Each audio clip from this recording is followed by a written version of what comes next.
Good morning. We will be dwelling upon Psalm 136 this morning.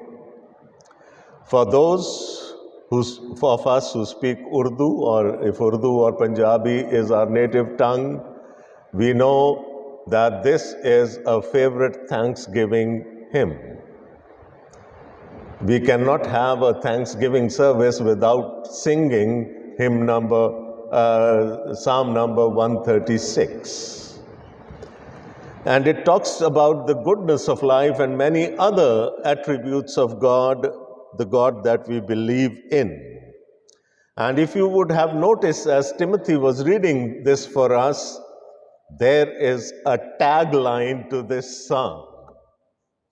And the tagline is, His love endures forever. It is repeated after every verse. So when there is so much of a repetition in a text, it calls us to dwell upon it, to really dig it out, because the writer is asking us to do that. His love endures forever. And yesterday I was looking at the Hebrew-English Interlinear Bible, and the Hebrew word used there for love, which is translated love, is chesdau. And it comes from the root word chesed. It's spelled H-E-S-E-D, but it's pronounced as chesed. And chesed means mercy. And its Greek equivalent in the New Testament is the word charis, which means grace. It's so easy for us to say that there is no grace in the Old Testament. If you read through it, and especially if you have little knowledge of Hebrew, you would see the word chesed repeated all over the Old Testament. So rather saying that His love endures forever, I would say His grace endures forever. His mercy endures forever. His compassion endures forever. And He gives us very good reasons here why we should, with every breath of ours, be thanking God for His grace and say, His grace endures forever. And if we look at the structure of the psalm, the psalmist is giving us a number of attributes of our God. He starts by telling us how good the Lord God is. And he's talking here not about Elohim. He's talking about Yud-He-Vav-He, the Yahweh, the covenant God of Israel. And he says in the first part, in the first 3 verses, give thanks to the Lord, for He is good. And indeed, He is good. I can tell you of my own life experience, and I know you would be full of experiences, all pointing towards the goodness of God. Give thanks to the God of gods.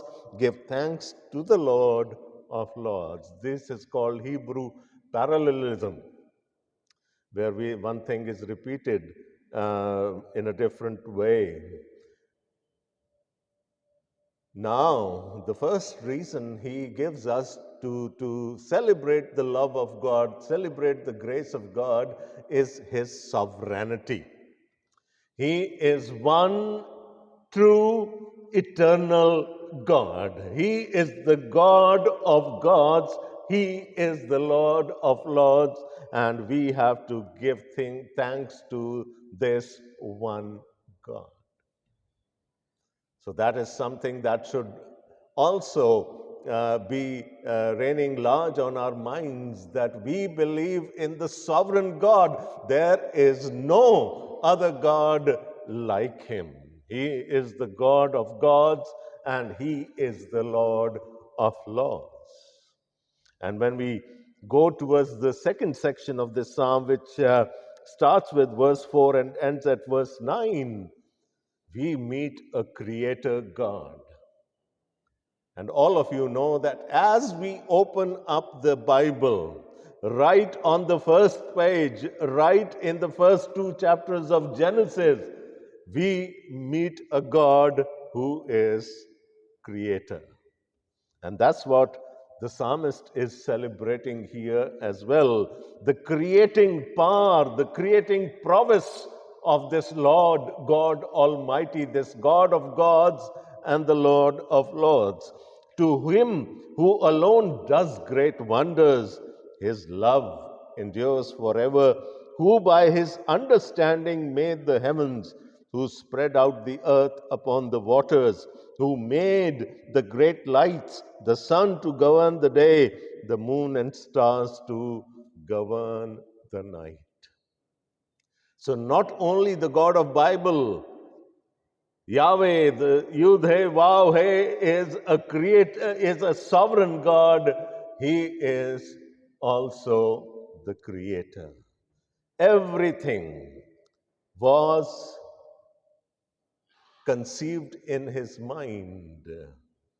And when he uttered those words, let it be, everything started happening. Out of nothing, he created everything. He is the creator God. And if by a corollary, when we say he is a creator God, it also means that he is the master as well. Because any creator in our times has copyrights.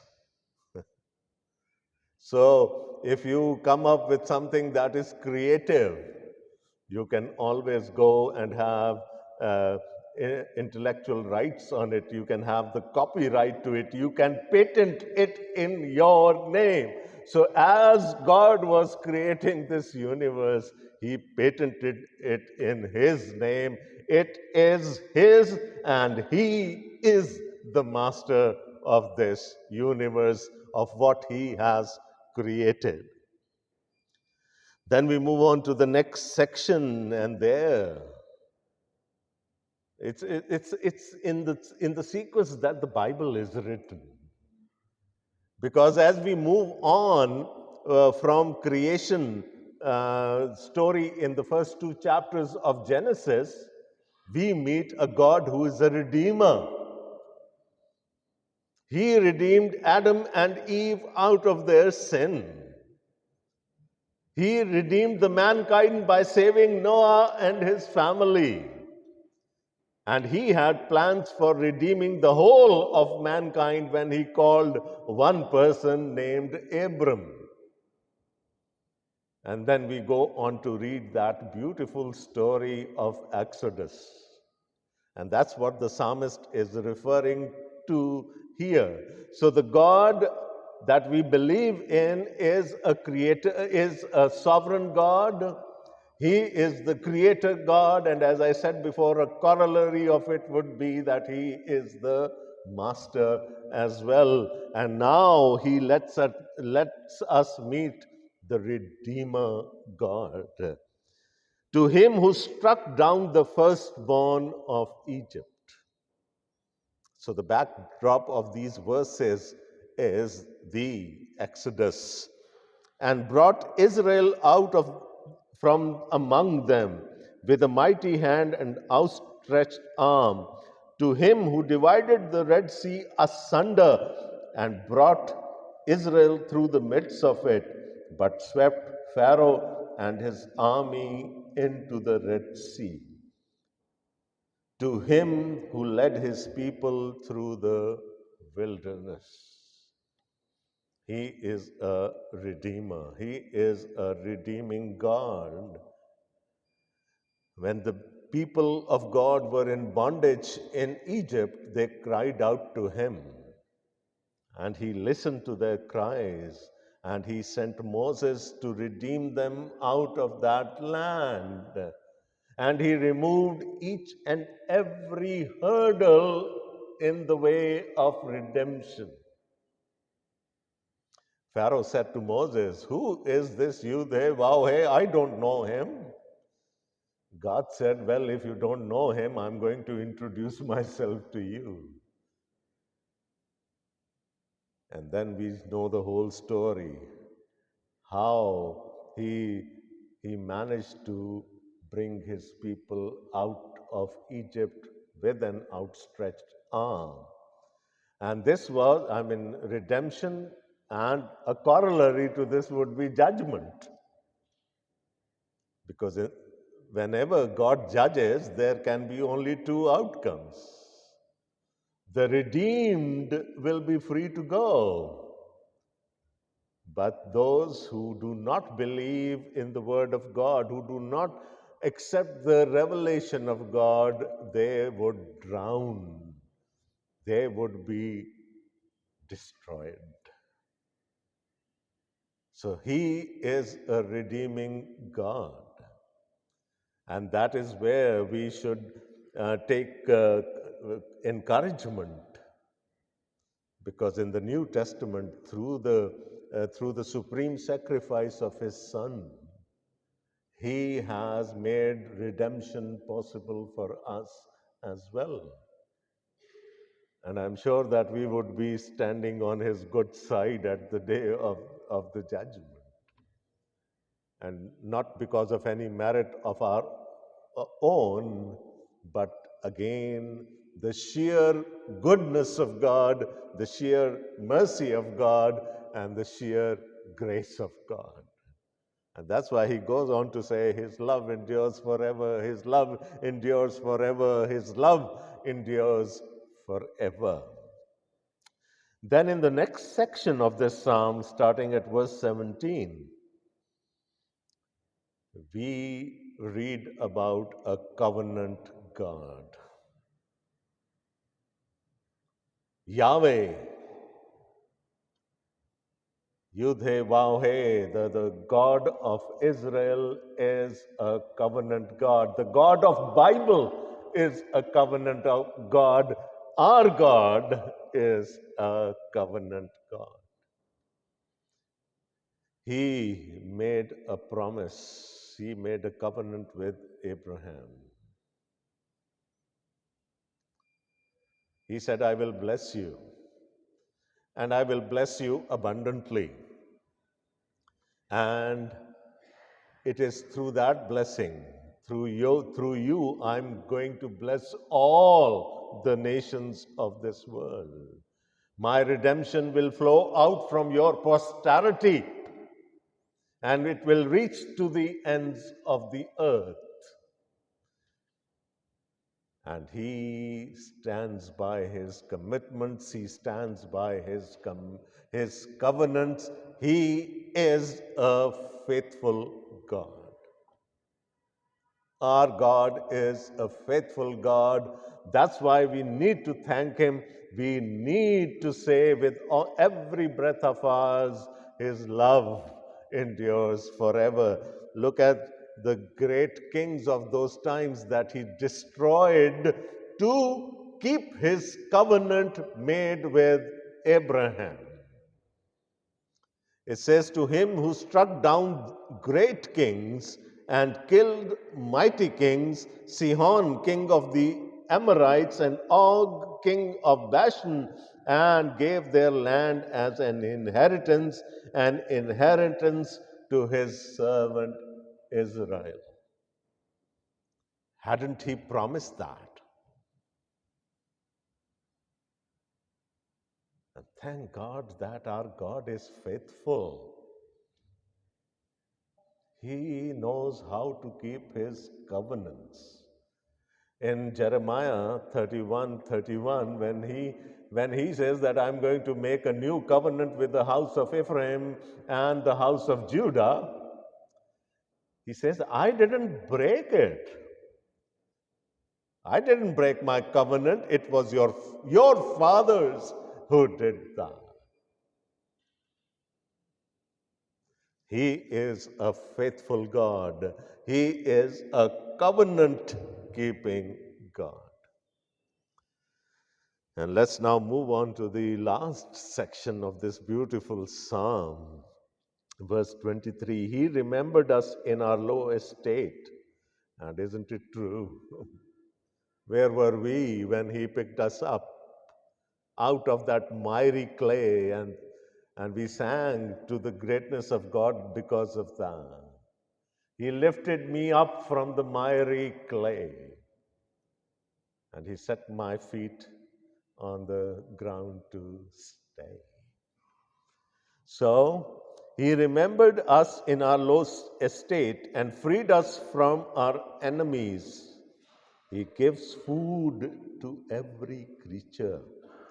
Give thanks to the God of heaven. His love endures forever. So that in the last part, we look at the protection and the providence of God. He freed us from our enemies. He protected us. He gives food to every creature.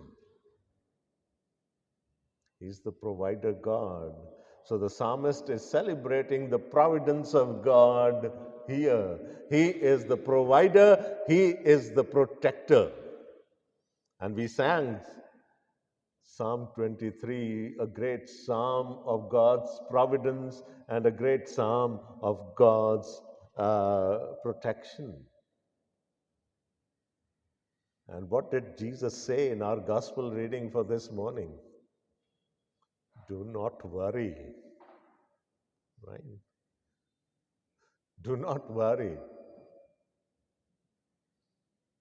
For what? What shall we eat? What shall we drink? What shall we wear? Why? Because our God is a provider God. So, and we know we are worrying about that at this point in time. Our incomes are shrinking at the moment. Our finances are shrinking at the moment by the day. And for most people, we might be the fortunate ones, but for most people, it's becoming difficult by the day to even afford a square meal. And it's very natural to worry in such times. It's very easy. You can fall into that trap, into that temptation of worrying about what will happen tomorrow. But the psalmist and our Lord Jesus Christ are encouraging us in this time of trouble. Our God is a provider. We can trust in His providence. And when Jesus was saying, do not worry about what is going to happen tomorrow, He said the pagans do that. Because the pagans do not have any hope. They do not have a provider God to trust in. But we have the scriptures and we have that eternal hope that our God is a faithful God. Look at the structure of this psalm once again. He is a sovereign God. He is a creator God. And by creator, I also mean He is the master of this universe. He is a God who redeems, and He has redeemed us. So thank God for Him. He is the God who keeps His covenants. He is faithful, and He is a God who protects and provides. So every time that during these days you are tempted to slide down that path of despondency and depression, just look up to Him and say, Lord, I trust You. I trust You that you are going to help us out of this situation as well. O God, our help in ages past, our hope for days to come. And He is a faithful God. He is never, ever going to let us down. Amen. His love endures forever. Praise be to Him forever and ever. Amen.